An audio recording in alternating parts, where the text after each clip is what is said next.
오늘 말씀 제목을 같이 한번 크게 고백하겠습니다. 시작. 실패를 집중하지 마십시오. 자, 뭘 집중하지 말라고요? 네, 실패를 집중하지 마십시오.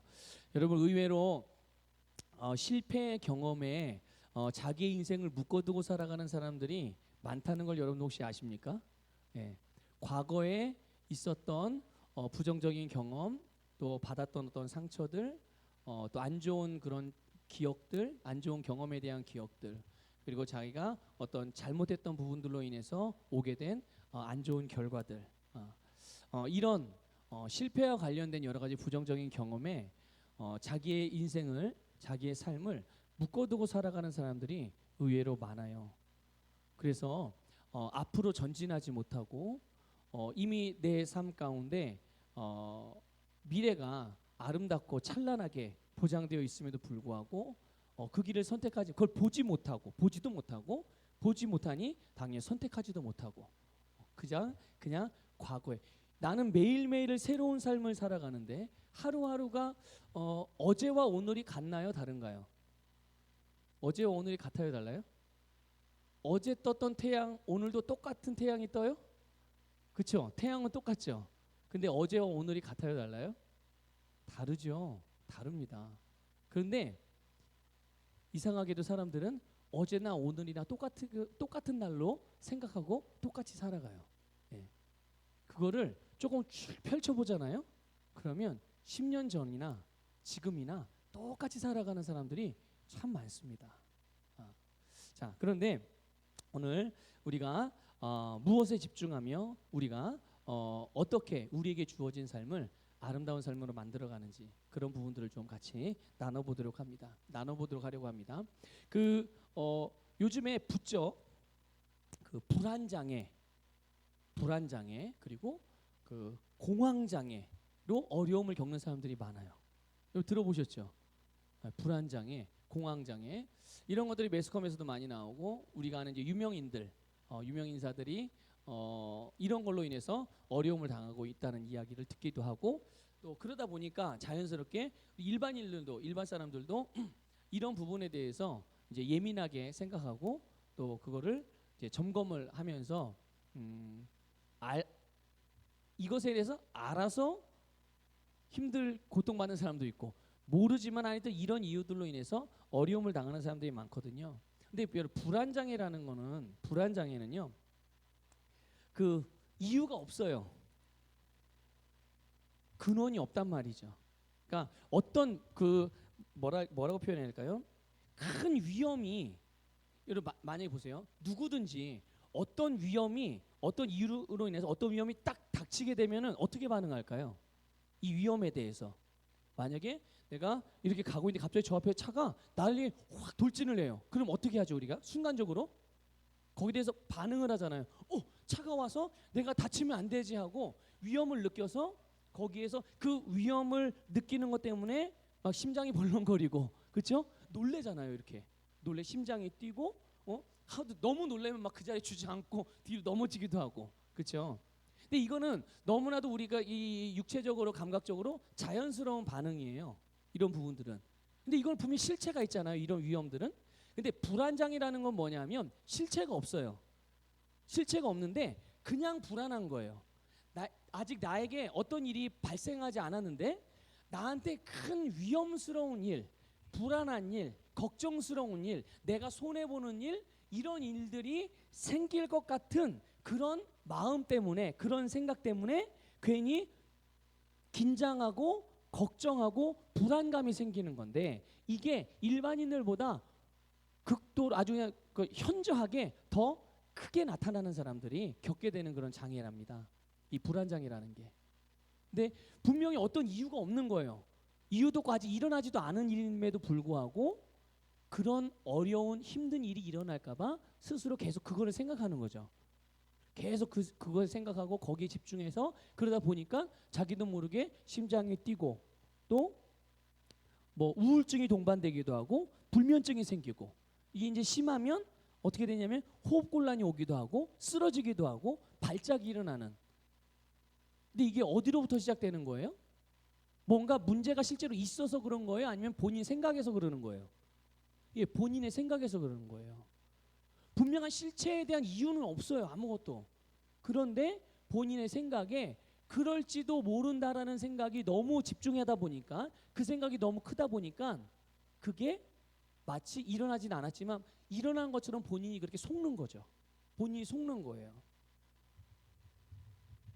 그래서 아직 일어나지도 않은 부정적인 그런 일들을 깊이 생각하고 묵상하게 되면 종종 이런 일이 생기게 되는 건데, 요즘 현대인들 중에 많은 현대인들이 이런 그 장애를 경험을 겪고 살아가고 있다고 그래요. 네. 그런데 여러분 오늘 본문 말씀을 보면요, 오늘 본문 우리가 읽은 느헤미야 말씀을 보면 학사 에스라가 제사장 겸 학사였던 에스라가 바벨론에서 포로 생활하던 유대인들이 이제 바벨론에서 70년의 포로 생활을 마치고 돌아오게 되거든요. 몇 차에 걸쳐서 돌아오게 되는데, 그 돌아온 포로 생활을 마치고 본국으로 돌아와서 이제 그들이 성벽을 재건하려고 해요. 그러다가 율법책을 발견하게 됩니다. 그래서 발견한 율법책을 이 학사 에스라가 이스라엘 백성들을 모아놓고서 읽어줘요.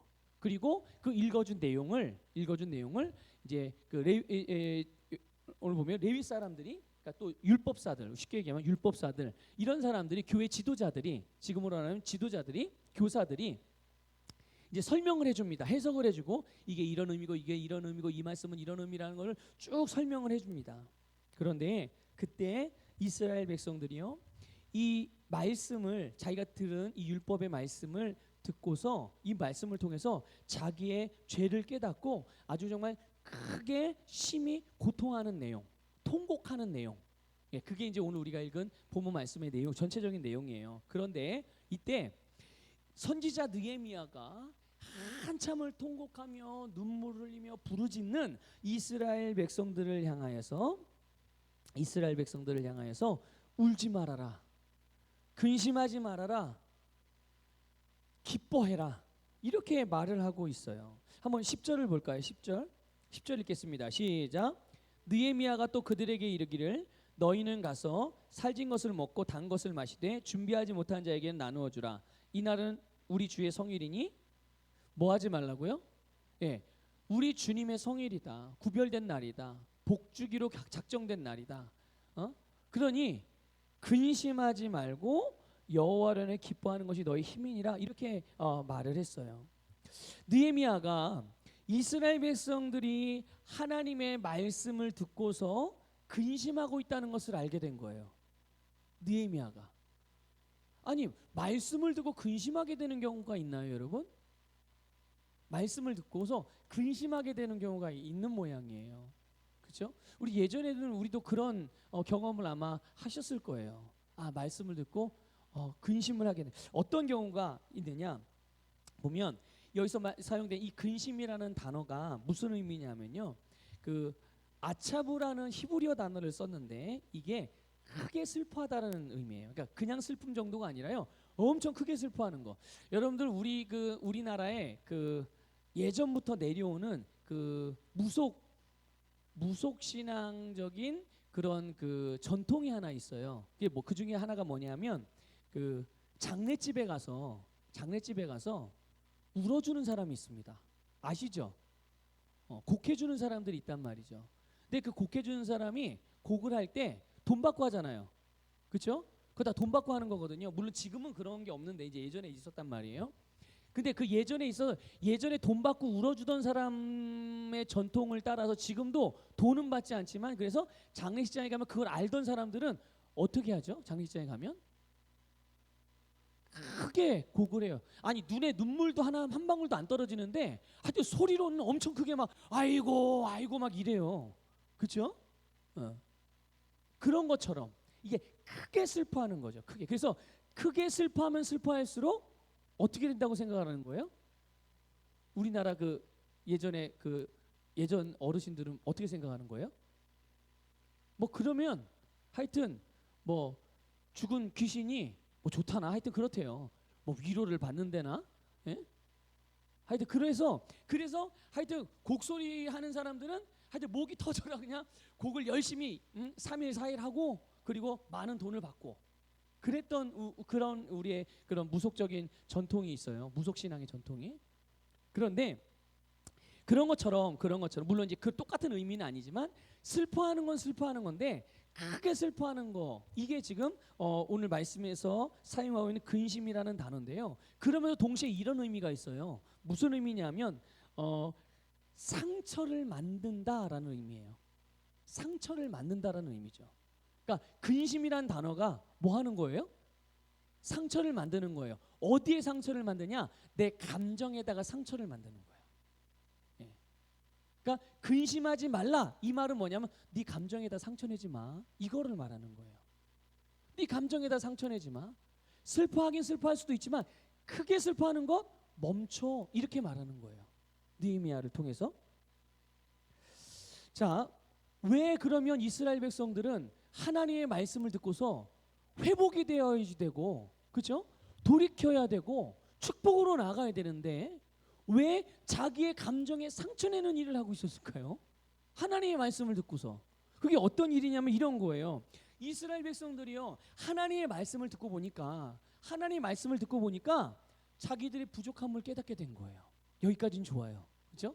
자기들의 부족함을 자기들뿐만 아니라 자기들의 조상들까지도 부모 세대, 조부모 세대까지 얼마나 부족했던지를 깊이 깨닫는데 그냥 아이고 우리가 좀 부족했구나 이 정도가 아니에요. 그 정도가 아니라 말씀을 들으면서 말씀을 딱 듣고 보니까 지금까지 70년 동안 아니 70년 그 이전부터 70년 이전부터 자기들이 이방 나라들과의 전쟁에서 늘 패하고 여러분 전쟁에서 패한다는 게 무엇을 의미하는 줄 아십니까? 그냥 전쟁에서 졌습니다 이러니까 그냥 뭐 싸우다가 이렇게 졌나 보다 이렇게 여러분 생각해 보세요. 만일 우리가 북한하고 전쟁을 벌이다가 우리가 졌다고 생각해 보세요. 어떤 일이 벌어지겠습니까? 우리에게 어떤 일이 벌어지겠어요? 상상하기도 끔찍한, 그렇죠? 상상만으로도 너무 끔찍한 일이 벌어지게 될 거예요. 전쟁이라는 게 그런 것입니다. 전쟁이라는 게 그런 거예요. 전쟁에서 진다는 게 그런 거고요. 반대로 전쟁에서 이긴다는 건 또 반대로 모든 것을 그들의 것을 다 가져오는 거예요. 그렇죠? 지면 다 뺏기는 거예요. 다 뺏기는 거거든요. 그런데 이스라엘 백성의 말씀을 듣고 보니까 그동안 그 수십 년 동안 조금 더 길게 연장해서 보면 수백 년 동안 늘 전쟁에서 싸울 때마다 어떻게 했다고요? 져서. 그리고 그러다 보니까 지금 이 말씀을 읽기 직전까지 성벽을 재건하기 직전까지도 무슨 생활을 했어요? 이스라엘 백성들이요? 포로 생활했단 말이에요. 포로 생활. 그런 것들을 생각하게 된 거예요. 늘 이방 나라들과 싸움을 해서 전쟁을 해서 번번이 패배해서 번번이 뺏기고 번번이 가족과 형제와 부모 자식이 다 죽고 자유를 잃어버리고 온갖 고통의 삶을 살고 또 바벨론으로 포로로 끌려가서 포로 생활을 하고 그리고 성전도 파괴되고 집도 빼앗기고 일터도 빼앗기고 모든 것들을 다 여러분 이런 데서 오는 고통과 아픔이 얼마나 크겠어요. 얼마나 크겠어요. 하루라도 여러분 눈물 없이 지낼 수가 있겠습니까?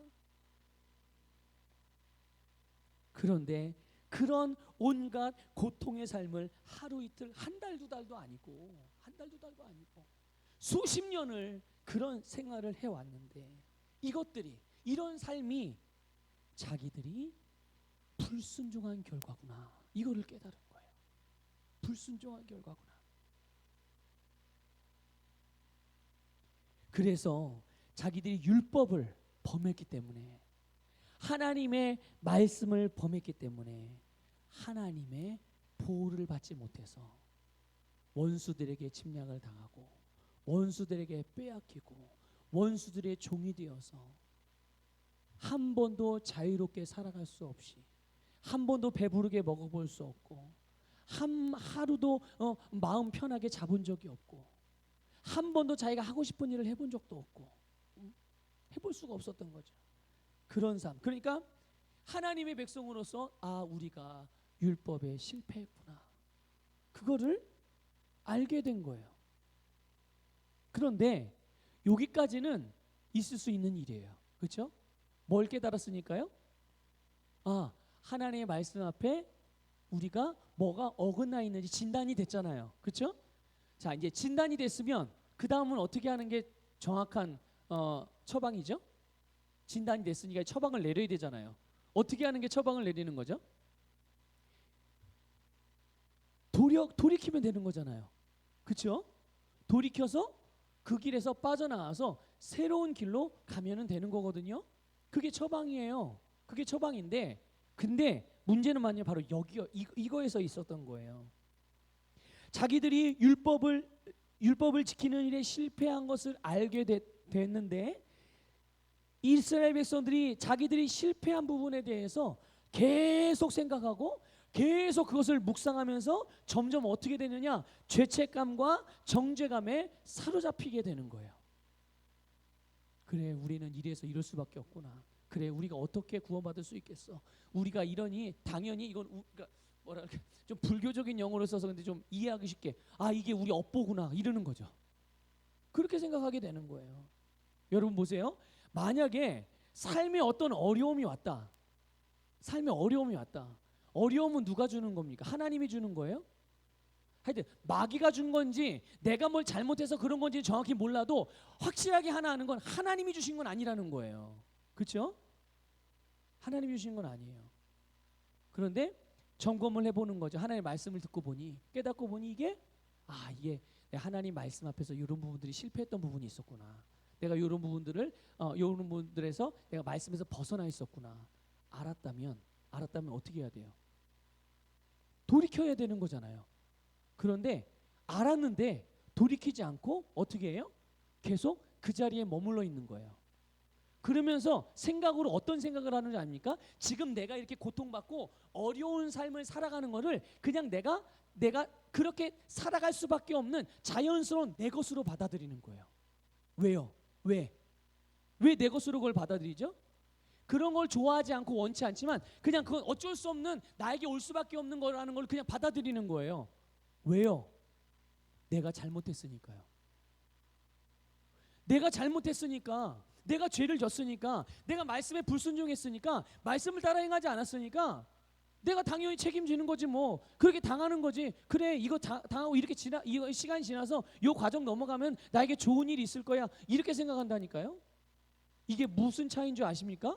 돌이키는 것과 이 차이가, 이게 정죄감과 이 죄책감에 빠진 상태에서 아무것도 하지 않고 그냥 머물러 있는 정체된 상태에 있는 거예요. 정체된 상태. 하나님이 그걸 원하실까요? 아니에요. 하나님은 우리가 빨리 고통받고 어둠 가운데 있고 죄의 영향, 부정적인 삶의 경험들 가운데서 빠져나와서 하나님이 이미 우리에게 주신 그런 아름답고 복되고 빛되고 자유롭고 부유하고 형통한 삶을 살기를 원하셔서 그런 삶을 우리에게 주셨거든요. 빨리 우리가 그 자리로 들어오기를 원하시는 거예요. 그런데 나는 계속 거기에 머물러서 생각으로 우리의 마음으로 그거는 내가 그랬으니 그럴 수밖에 없었어. 그러니까 그런 부정적인 삶의 결과를 그냥 내 것으로 계속 내가 움켜쥐고 있는 거예요. 이스라엘 백성들이 느헤미야가 보니까 바로 이스라엘 백성들이 이런 모습이었던 거죠. 그러니까 이스라엘 백성이 말씀을 듣고 아이고 하나님 잘못했습니다. 우리가 죽일 놈입니다. 막 이러고 통곡을 했단 말이에요. 통곡을 했는데 느헤미야가 이스라엘 백성의 통곡하는 소리들과 그 내용들을 가만히 들으면서 점검해 보니까 그들의 모습은 회개가 하는 것이 아니었던 거예요. 우리는 통곡하면 무조건 회개라고 생각하잖아요. 근데 느헤미야가 보니까 통곡하고 분명히 자기들이 뭔가 잘못했다고 말은 하는데 이게 회개가 아닌 거예요. 바른 회개가 아니라 스스로 정죄감에 빠져서 아무것도 하지 못하는 상태에 머물고 있는 그들의 영적인 상태를 느헤미야가 보게 된 거예요. 여러분, 여기서 우리는요, 이 근심이 주는 악영향에 대해서 우리가 알 수가 있어요. 근심이 가져다 주는. 다시 말하면 부정적인 생각과 부정적인 경험에, 실패에 대한 경험에 나를 머물러 두게 하는 이런 것들이, 이런 마음들이, 이런 생각들이, 그리고 우리 스스로 우리의 감정에 상처를 주는 일들, 그걸 근심이라고 아까 말했죠. 근심. 그런 일들. 여러분 보세요. 우리가 부정적인 감정을 느끼게 되면, 우리가 어떤 행동을 하게 됩니까? 이렇게 물어볼게요. 내가 과거에 어떤 실패에 대한 부정적인 감정을 느꼈어요. 상처를 느꼈어요.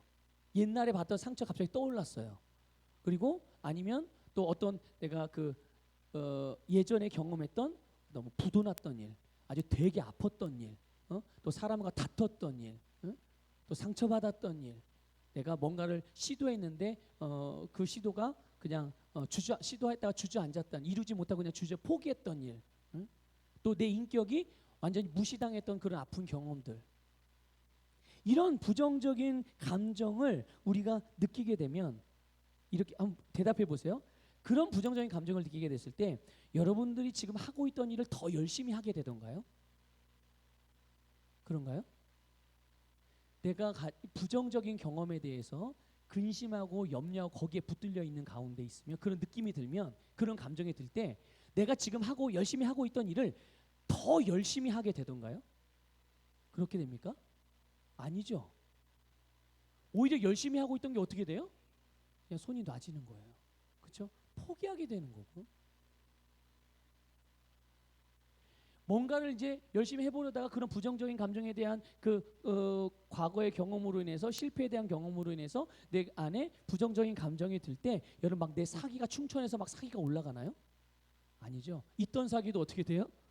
확 떨어지죠. 열정이 생기고 새로운 일에 도전하는 마음이 생깁니까? 아니에요. 아니죠. 전혀 그렇지 않아요. 하나님께 그럴수록 막 더 가까이 나가고 싶고, 더 헌신적이고 싶고, 더 봉사하고 싶은 마음으로 막 충만해집니까? 아니에요. 아니에요. 오히려 그 반대죠. 오히려 그 반대가 되는 거예요. 그러니까 결국 이 근심은요, 다른 어떤 것보다도 우리가 영적으로 점점 연약해지게 만든다는 것을 여러분 기억하시길 바랍니다. 예, 근심은 우리를 영적으로 점점 연약한 자가 되게 만들어요. 왜 그럴까요? 근심은 우리를 강하게 하시는 하나님을 바라보지 않고 바로 자신의 실패의 경험들과 자기들의 실수와 잘못을 계속 주목하고 있는 거기 때문에 그런 거예요. 그러면 우리가 어떻게 이 근심에서 빠져나올 수 있을까요? 어떻게 이 실패의 경험, 부정적인 감정의 그런 감정으로부터 빠져나올 수가 있겠습니까? 뭐 그건 당연히 실패의 경험이나 부정적인 감정에 집중하지 않는 거예요. 어떻게 집중하지 않습니까? 오늘 그 해답을 느헤미야를 통해서 우리에게 말씀해주고 있는 거예요. 여호와로 인하여 기뻐하는 것입니다. 하나님으로 인하여 기뻐하는 것이에요. 근심에서 빠져나오는 것, 내 감정에 상처를 주는 일들, 내 과거에 가졌던 부정적인 경험, 실패로 인해서 아픈 감정, 상처로 인해서 부정적인 감정들, 이런 감정들로부터 내가 빠져나올 수 있는 것은 바로 하나님을 기뻐하는 것이에요. 그리고 그 하나님을 기뻐하는 것이 곧 우리의 힘이라고 말씀하고 있는 줄 믿으시기를 축복합니다. 여러분, 하나님을 기뻐하십시오. 하나님을 기뻐하세요. 근심하지 말아야지, 걱정하지 말아야지, 이렇게 생각할 필요가 없어요. 그렇게 생각하면 생각할수록 더 근심하게 될 거요. 왜? 자꾸 근심을 말하고 근심에 집중하게 되니까요. 그런데 그때 빨리 생각을 바꿔서 하나님을 기뻐하시기를 축복합니다. 우리가 물론 당연히 과거에 가슴 아픈 상처나 실패의 경험을 했을 수도 있어요. 아니면 어쩌면 지금 그런 일을 겪고 있는 분이 있을 수도 있죠.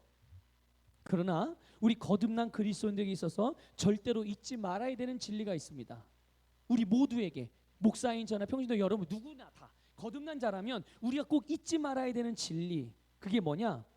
과거에 얼마나 큰 상처나 얼마나 큰 실패의 경험을 했더라도 지금 현재 혹은 과거에 경험했던 그 고통을 경험하고 있다고 해서 그것이 하나님께서 우리를 심판하는 것이 아니다라는 것이에요.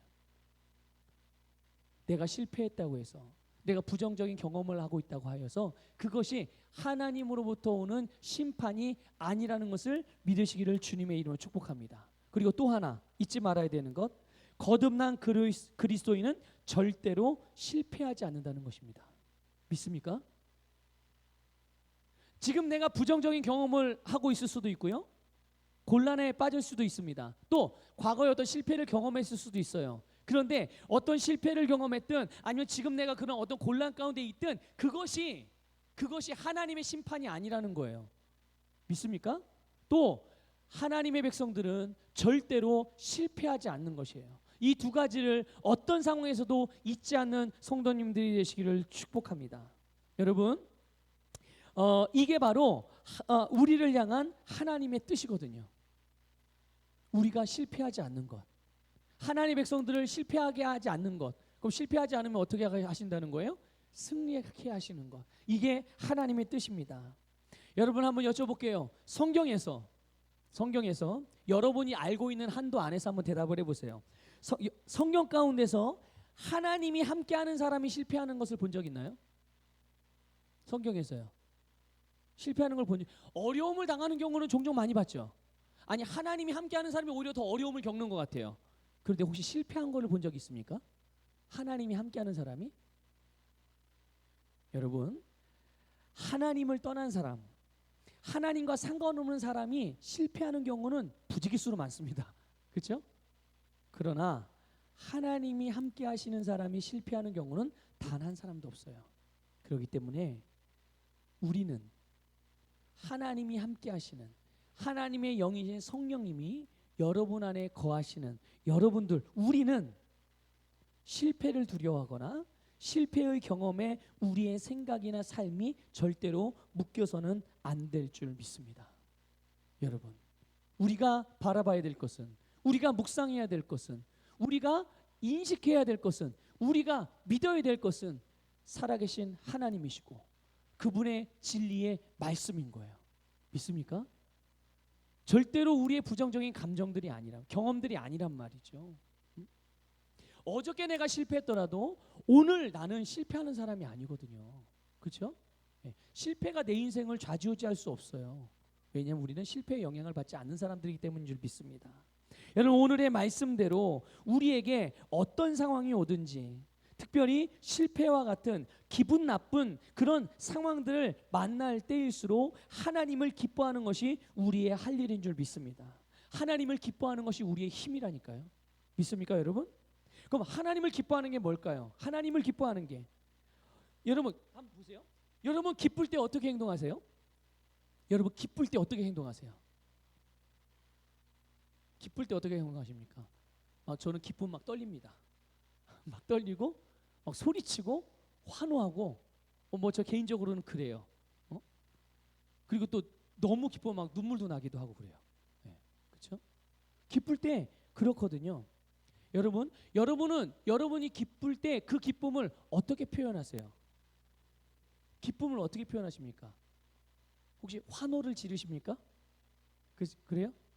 또 어떻게 기쁨을 표현하세요? 뭐 기뻐도 기뻐, 즐거워, 그렇습니까? 이런 분들은 진짜 기쁨이 뭔지를 모르는 분이에요. 예, 진짜로 그렇습니다. 진짜 기쁜데 덤덤하게 그냥 좋아, 기뻐. 이거는 여러분 성격 탓이 아닙니다. 성격이 워낙 차분하고 워낙 신중한 사람이라 그런 게 아니에요. 성품이 워낙 뭐랄까 이렇게 그냥 고지식하고 그래서 그런 게 아니고요. 진짜 기쁨을 경험하지 못했기 때문에 그러는 거예요. 여러분, 사람이요 진짜 기쁘면 가만히 있지 못합니다. 성격이 이렇고 저렇고 내성적이고 외성적이 아니에요. 진짜 기쁘면 자신들의 그 기쁨을 표현하기 위해서, 물론 소리를 막 고래고래 지르는 사람도 있지만 그렇게 하진 않지만 나름대로의 그 기쁨을 표출하는 방식들이 있거든요. 그래서 누가 봐도 저 사람 되게 기쁜 일이 있나 보다, 좋은 일이 있나 보다, 대번 알아봅니다. 대번 알아보게 돼요. 그래서 일반적으로 사람들은 기쁘면 춤을 추고 웃고 노래하고 막 칭찬의 말들을 하고 막 믿음의 형제 자매들을 막 격려해주고, 그렇죠? 우리 믿음의 사람들 안에서는 또 막 긍정적인 말을 하고 막 힘이 되는 막 아주 소망이 있는 말을 막 쏟아내요. 그냥 기쁘면. 그렇죠? 여러분 이 속에서 막 너무 기쁘고 즐거운데 너무 즐거운데 내 입에서는 막 부정적이고 막 안 된다는 말이 나올까요? 아니에요. 절대로 그럴 수가 없는 거예요. 정말 그 기쁜 사람들은요 막 하여튼 근거도 없는데 막 그냥 좋은 소리를 막 쏟아내고 다녀요. 여러분 사람들은요 일반적으로 기뻐할 만한 일들이 생길 때 그 기뻐한 상황 때문에 그 상황이 되었을 때 기뻐하거든요. 그래서 그런 상황이 오면 그 기쁨을 가지고 그렇게 막 표현하고 다녀요. 근데 이거는 내 의지하고는 상관없는 일이잖아요. 그렇죠? 내 밖에서 일어나는 일들이니까. 내 밖에서 내가 기뻐할 수 있을 만한 어떤 일들이 좋은 일들이 일어나서 내가 그것을 기뻐하는 거죠. 근데 이거는 누구나 다 그렇게 하는 거예요. 그렇죠? 누구나 다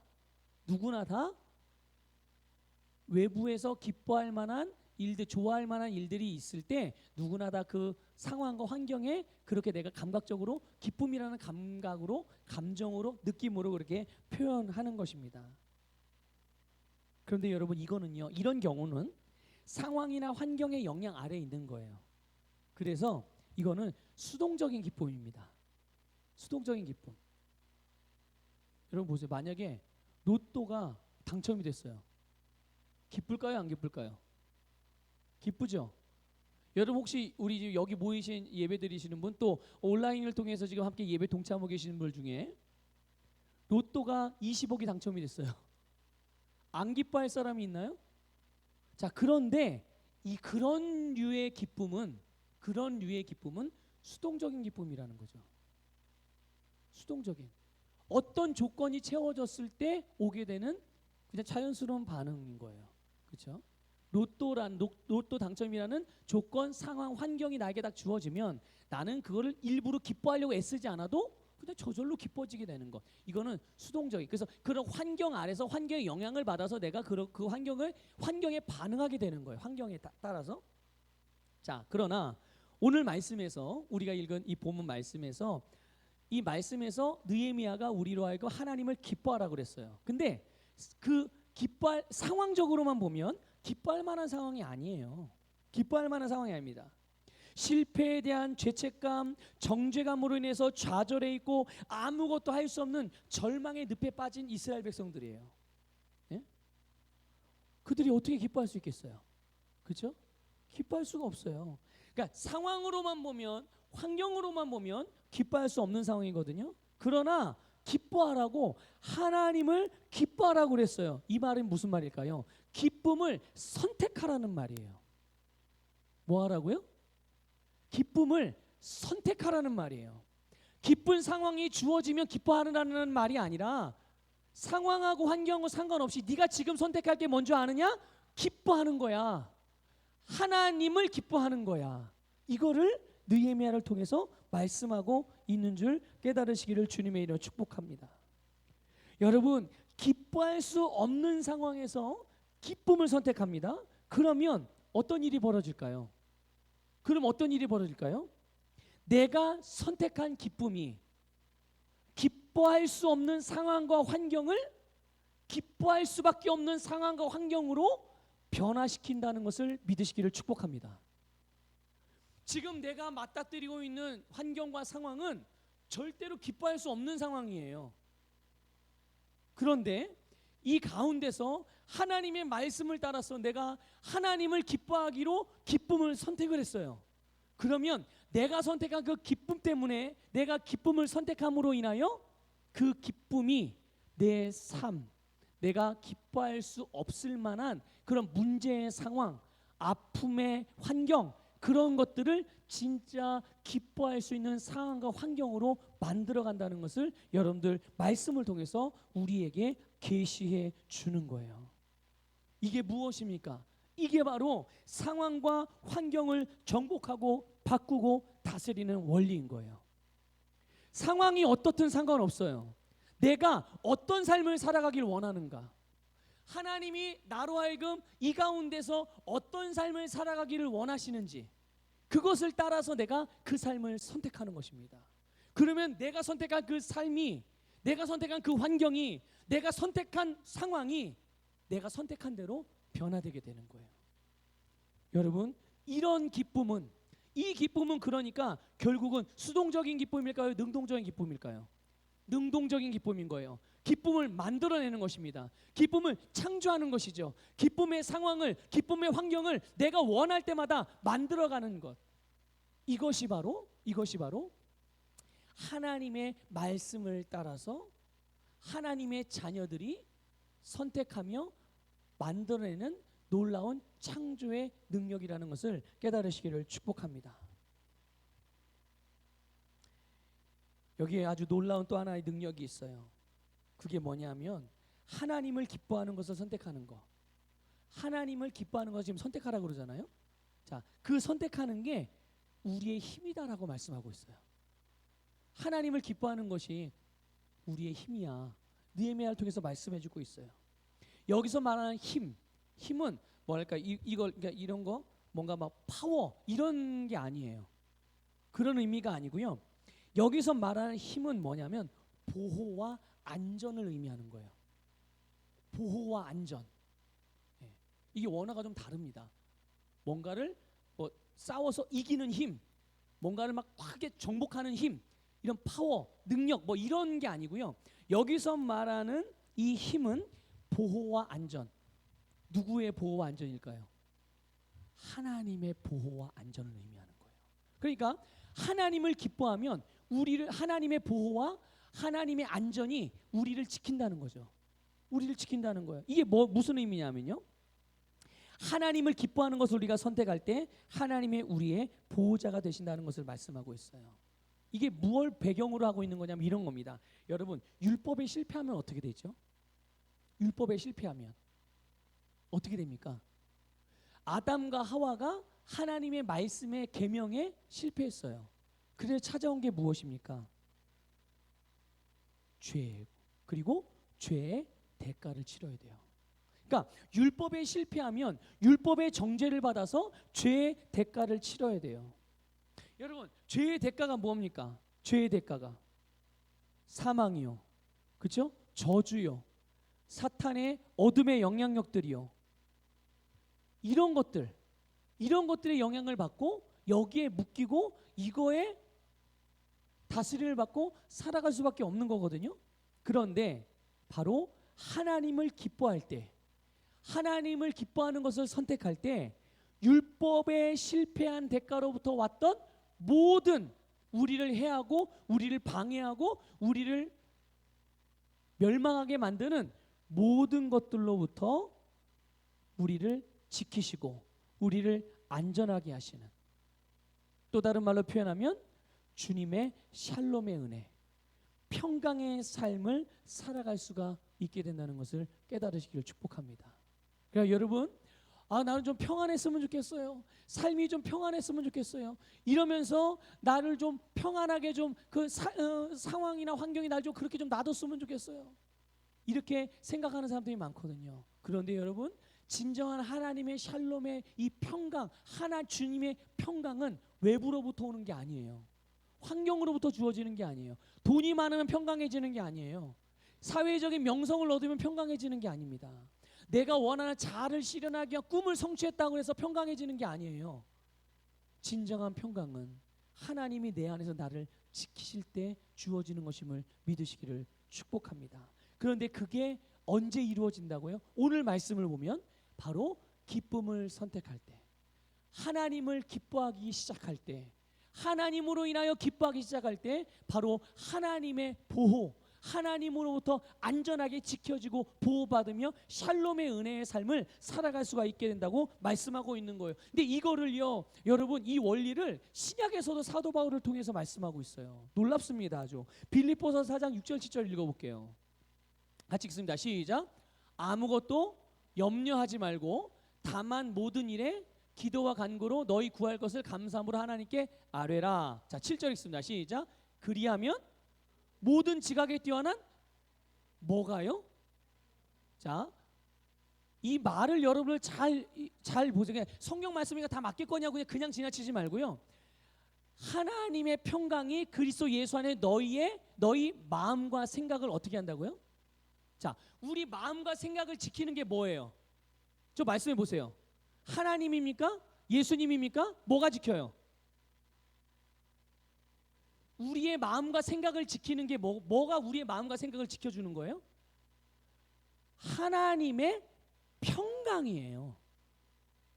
하나님의 평강이 내 마음과 내 생각을 지킨다는 것을 여러분들 깊이 깨달으시기를 주님의 이름으로 축복합니다. 그러니까 우리가 하나님을 기뻐하는 것을 선택할 때 하나님의 평강이 내 안에 임하고 그 평강이 결국은 내 심령과 내 생각을 지켜주고 보호하고 안전하게 하나님께서 그렇게 하심으로 우리의 삶은 어떤 삶이 되는 거예요? 예. 무슨 왜 상황에서 환경에서는 어떤 일들이 막 엎사기치랑 막 요동을 쳐도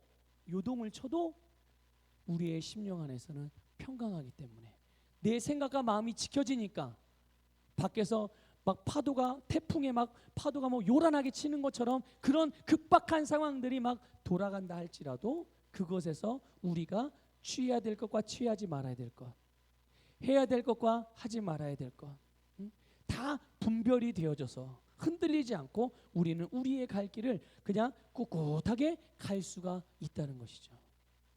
이게 얼마나 놀라운 삶입니까? 그러므로 여러분, 우리는 이제 더 이상 실패나 부정적인 경험으로 인하여 어둡고 불편한 감정들을 계속 묵상하는 일 오늘부로 끝내시기를 축복합니다. 오늘부로 끝내셔야 해요.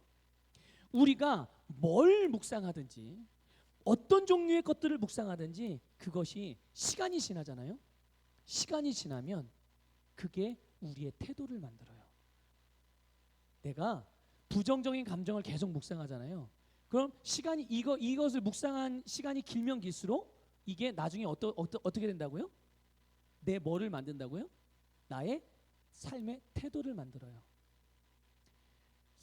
내가 받아든 상처를 계속 이걸 해결하지 않고 계속 그거를 묵상하고 또 묵상하고 곱씹고 또 곱씹고 또 곱씹고 또 곱씹잖아요. 그러면 그게 나중에 내 삶의 시간이 지나면서 내 삶의 태도가 돼 버려요. 그래서 어떻게 하죠? 나는 더 이상 상처받지 않기 위해서 나도 모르는 사이에 내 태도가 항상 방어적인 태도를 갖게 돼요. 그리고 다른 사람들에게 내 마음을 쉽게 열어주지 않아요. 그게 내 태도가 되는 거예요. 그러면 그런 사람들은 하나님께는 그럼 잘 될까요? 천만의 말씀이요. 사람에게도 마음을 쉽게 열지 못하는 사람은요, 하나님께도 마음을 쉽게 열지 못해요. 여러분, 그래서 이 부정적인 감정을 계속 묵상하면 나도 모르는 사이에 호전적인 태도, 괜히 뭔가 말하면 그냥 말만 하면 괜히 막 화내고 막 윽박지르려고 하고 막 그런 사람들이 있어요. 왜 그런 줄 아십니까? 과거에 경험했던 부정적인 경험들, 실패의 경험들을요, 그동안 계속 묵상해 온 거예요. 그거를 계속 생각해 오니까 결국은 그 생각이 지금의 나의 태도를 만든 거예요. 그렇게 당하지 않기 위해서, 그것으로부터 나를 보호하기 위해서. 그뿐입니까? 반항적이고 삐뚤어지고 모든 것에 부정적인 태도를 갖게 되는 거죠. 그러나 여러분, 하나님을 기뻐하면, 자, 그럼 하나님을 기뻐하는 게 뭐라고 그랬어요 아까? 하나님을 기뻐하는 게 어떤 거라고 말씀드렸어요? 하나님을 향해 웃고, 그리고 하나님을 노래하고, 다른 사람들을 격려해주고, 긍정적인 말들을 해주고, 믿음의 말들을 해주고, 칭찬하고, 그렇죠? 이런 일들이 우리가 기뻐할 때 일어나는 일들인데, 우리가 하나님으로 인하여, 하나님을 향하여 이것을 계속 표현하는 거예요. 이것을 계속 나타내고 그런 삶을 살아가는 거죠. 그러면 이게 시간이 지나면 어떻게 될까요? 이게 시간이 지나면 나의 태도가 되는 거예요. 이게 시간이 지나면 나의 태도가 돼서, 그래서 우리의 태도가 예수 그리스도 안에서 하나님과 같은 사랑의 태도가 장착이 되어지게 되는 거예요. 그러면 누가 나를 봐도, 누구든지 나를 봐도 가까이 하고 싶은 사람이 되는 거죠. 여러분, 나를 사랑해 주는 사람을 싫어하는 사람이 있을까요? 예? 없죠. 나를 사랑해 주는 사람이 있다면 항상 그 사람과 가까이 하고 싶은 거예요. 바로 하나님을 기뻐하기를 선택하면 우리의 삶에 이런 아름다운 삶의 결과들이 나타나게 되는 줄 믿으시기를 주님의 이름으로 축복합니다. 그래서 여러분, 오늘 우리들은 우리의 삶을 점검하면서 더 이상 과거에 실패했던, 상처받았던, 부정적이었던 그런 경험들에 묶여있지 마시고 오늘부로 하나님을 기뻐하는 일을 시작하시기 바랍니다. 여러분 그거 아세요? 그 같은 주름인데 얼굴에 주름이 잡히잖아요. 이제 나이가 들면서 주름이 잡히잖아요. 저는 젊을 때부터 주름이 있었어요. 근데 젊을 때부터 그러니까 여기가 주름이 있어요. 여기가 이 눈 밑에. 근데 이게 왜 이게 눈 밑에 주름이 많은가? 이제 저는 나이가 뭐 그게 많은 것도 아닌데 어릴 때부터 그랬거든요. 근데 왜 그런가 보니까 제가 눈웃음을 이렇게 치더라고요.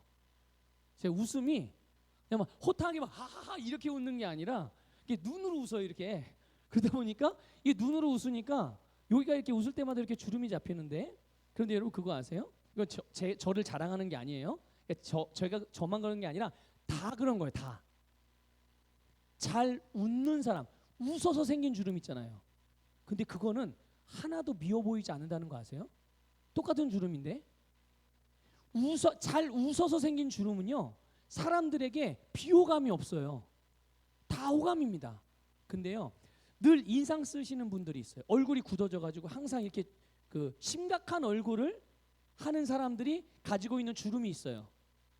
그런데 그런 주름은요 이상하게도 그 사람의 얼굴을 어둡게 만들어요.